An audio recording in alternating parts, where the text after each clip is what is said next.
The mid-80s was a unique time for US television. Action series were incredibly popular, and these were serials that the whole family could enjoy. Well, everyone except Nan, but she probably wanted to watch 3-2-1, and that show was complete nonsense.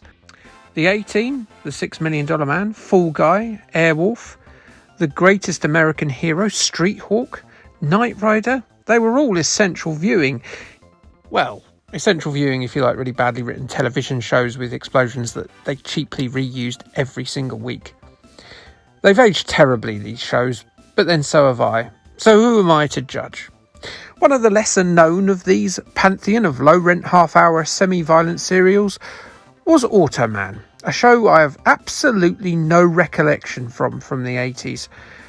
But sure does look like a programme that I would have loved had I known of its existence. I mean, he looks like a Tron fella, and he drives in a future car that looks like a black version of Sideswipe from the Transformerizers.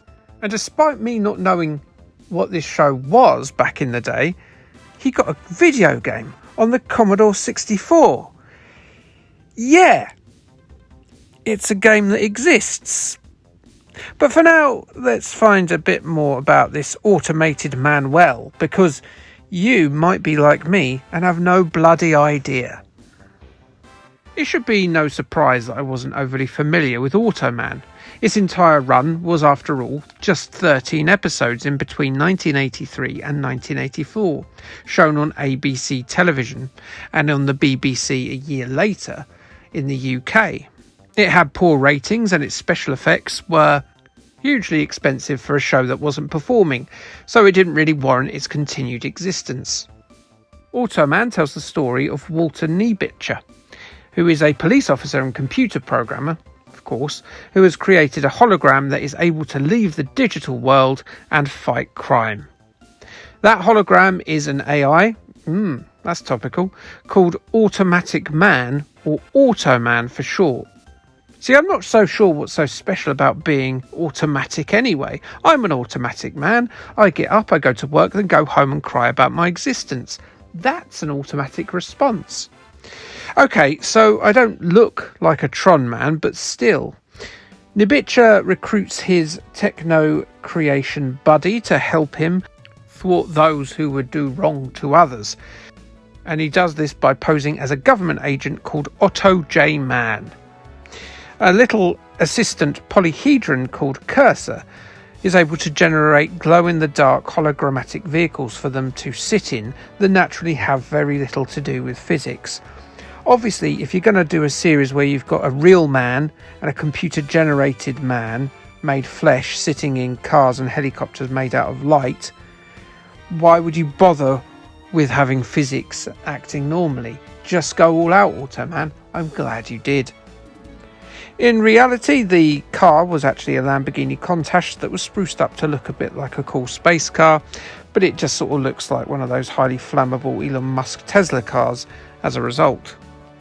Anyway, it had a bit of merch, it came out on DVD. If you flick around enough channels on Freeview, you might well be able to find it, one of those 13 episodes. You never know. Apparently it was on Bravo at one point. Anyway, that's Automan. That's all I know about Automan. Automan had a game then, released after the series had finished, so they potentially put a bit less effort in when they realised no one really cared for the show. I'm already criticising it, and I usually save that for after the information and storyline reveal, but this game really hurt me in a way that may not be fixed by even a lot of therapy. So yes, Automan was released by Bugbyte in 1985. Bugbyte, you may remember, are most famous for publishing Manic Miner. And while this looks like Manic Miner, it is not. You, as Automan, are set on a collision course with an evil clone of yourself created by a crime cartel. He's being a right naughty bugger, and that's your automanic face on his Fizzog. So you need to gather evidence to clear your name and objects to shut this blighter down before he does much more damage. Once you've collected enough evidence, represented by the letter E, that are strewn around each multi-room building you're in, Then it's off to another building via a 3D car sequence. Allegedly. If you can work out how this car sequence works, well done. I couldn't. I genuinely have no idea what is happening in this bit. Maybe that's on me, but this feels pretty unfinished. I mean, I wanted it to work. I mean, look, it's quite nice to look at. And the alternative part of the game is this. I mean, what is this? Now, I know I'm not familiar with the show, but I strongly suspect Automan didn't count an evil yin-yang symbol as one of his adversaries, nor whatever this is, nor a moonwalking rat. Come on, Bugbyte, just flip the sprite when it moves backwards. Graphically, this is a complete bust. I know it's 1985, but this game looks terrible. This wouldn't matter too much, of course, if at least it played a bit like its influence and stablemate Manic Miner. It very much doesn't. Whereas Manic Miner had a responsive, reliable jump that worked exactly how you'd expect it every single time, Automan doesn't bother with that. It just doesn't. Sometimes the jump doesn't respond at all. Sometimes you'll leap like a flea towards a fat Labrador's back. You're never sure, which makes the game pretty unplayable. The level design is similarly frustrating. It seems all thrown together with minimal playtesting or forethought for how you would do a level. A combination of unpredictable controls, shambolic platform placement and inconsistent enemy movement makes for an experience on par with hole punching your scrotum in a bath full of vinegar. I'm not going to talk much more about this game, as it was a wholly unpleasant experience. What I will say is this: when people bring up the worst games of all time, I hear the usual things, EastEnders, Skidge, E.T., Superman 64, Super Grand, Bionic Granny, the usual. However, this could be a contender for that title. It really is the most miserable game experience, other than maybe the Pink Panther game, that I've had in my 5 years while doing this channel. Some of the Spectrum TV games, yes, they were really bad. I've mentioned 3 of them already. A few Game Boy Advance titles just recently have been awful as well.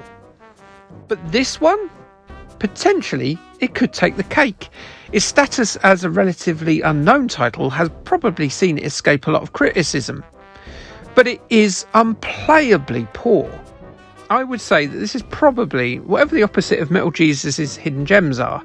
It's a turd left behind a radiator by a bitter summer ex-love, undiscovered until the first chill of autumn, and that heating has to go on. It's a hidden stinker, is what it is. And do you know what the cherry on top of this is? Just listen to this music. And this music never ends. Goodness me, the best part of this game, you can press T and turn that music off. Whoever thought of that, whether it was a work experience boy or not, well done you. So it's surprising to me, to say the least, that it was a fairly well reviewed game. Guys, is everything okay at home? Is this a plea for help? Have you been kidnapped and you're trying to send out a code? I'm not sure. Commodore User in their March 1985 issue gave it an 8 out of 10. I especially like the dual scenario, they said. 2 games in one, really.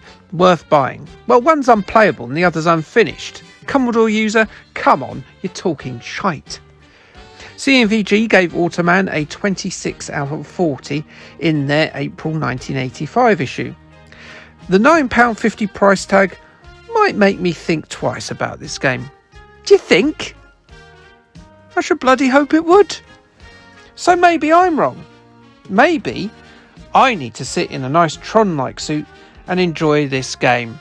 But I don't think I am. I think what Automan needs to do is he needs to investigate journalists being given brown envelopes, because that's the only explanation for this. It is terrible. A dreadful, dreadful game. Now, I'm off to bleach my eyes, but let me just say that next time we're going to look at the 16-bit games based on the 1990s Spider-Man animated series. Surely they can't be as bad as this. But until next time, like, subscribe, and thanks. Bye. Look at me. I'm all 2006 with me angry video game review. Ah, those were the days.